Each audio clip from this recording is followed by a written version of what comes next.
Umar Rao adalah seorang pria India yang berasal dari keluarga Brahmana Ortodoks kelas menengah.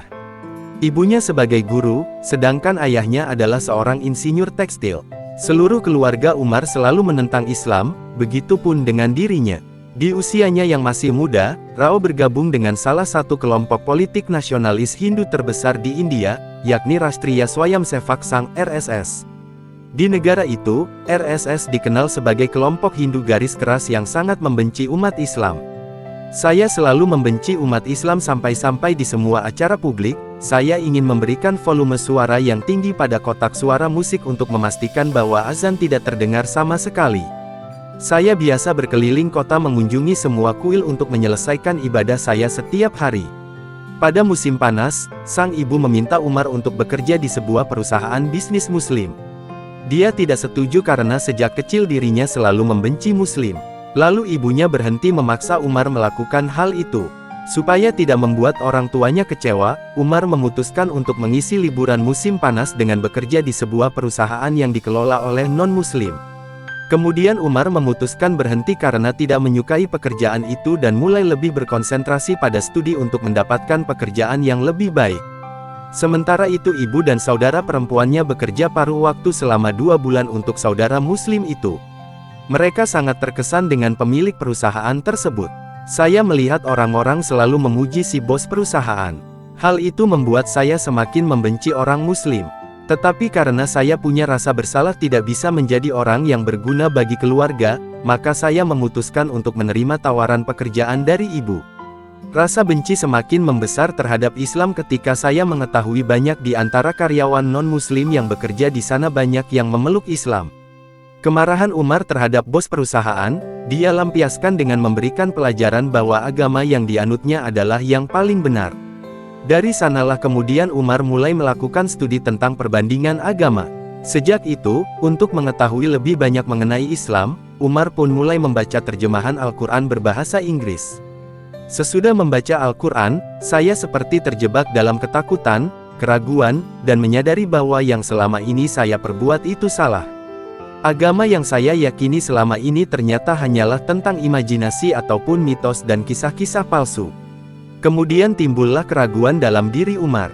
Dia bertanya kepada orang tuanya, orang-orang di sekitarnya yang dikenal pernah bertemu dengan Tuhan ataupun pernah membuat gambar serta lukisan Tuhan. Tetapi orang-orang tersebut menjawab bahwa tidak satu pun yang pernah melihat Tuhan sebagaimana banyak diungkapkan di dalam Al-Quran. Fakta itu justru semakin meruntuhkan keyakinan Umar terhadap ajaran Hindu. Kisah-kisah mengenai Ganesha, Chamundeswari, Rama, Sinta, dan lainnya tidak lagi masuk akal bagi saya. Saya tidak bisa lagi membayangkan mereka sebagai dewa. Lebih-lebih saat Umar bertanya kepada orang tuanya kenapa ajaran dalam kitab Weda yang dengan jelas sekali bertentangan dengan para dewa, masih saja tetap dijalankan. Ibunya justru memarahinya dan mengatakan seharusnya dia melakukan apa yang sudah dicontohkan oleh para leluhurnya. Besoknya Umar membaca surah Al-Baqarah ayat 170. Dan apabila dikatakan kepada mereka, ikutilah apa yang telah diturunkan Allah, mereka menjawab, tidak, tetapi kami hanya mengikuti apa yang telah kami dapati dari perbuatan nenek moyang kami. Apakah mereka akan mengikuti juga, walaupun nenek moyang mereka itu tidak mengetahui suatu apapun, dan tidak mendapat petunjuk? Selain itu, juga tertuju kepada ayat 134 dari surah Al-Baqarah. Itu adalah umat yang lalu, baginya apa yang telah diusahakannya dan bagimu apa yang sudah kamu usahakan, dan kamu tidak akan diminta pertanggungjawaban tentang apa yang telah mereka kerjakan. Umar merasa takjub karena penjelasan dalam kedua ayat Al-Quran tersebut mirip seperti pertanyaan yang dia ajukan kepada ibunya. Umar menyadari bahwa semua pertanyaan yang selama ini ada di benaknya, ternyata jawabannya ada di dalam Al-Quran. Sejak itu secara perlahan, Umar mulai menghentikan kebiasaan menyembah patung para dewa Hindu dan berhenti melakukan puja, ritual doa dalam agama Hindu karena termasuk perbuatan syirik, dan syirik adalah perbuatan dosa yang tidak akan diampuni. Kemudian secara sembunyi-sembunyi, saya mulai mempraktekkan ajaran Islam.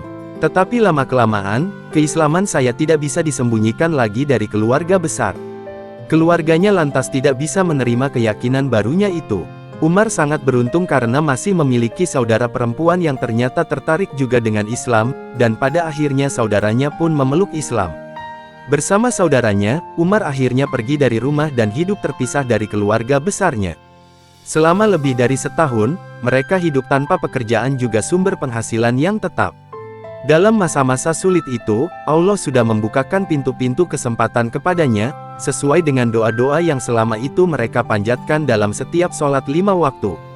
Saat dapat tawaran pekerjaan dari perusahaan industri mesin, saya mengirimkan lamaran. Tetapi saya terpaksa meninggalkan pekerjaan itu karena faktor jam kerja yang mengganggu waktu sholat. Akhirnya saya dapat pekerjaan menjadi seorang pengajar. Saya merasa bersyukur karena Allah telah menjawab doa-doa kami.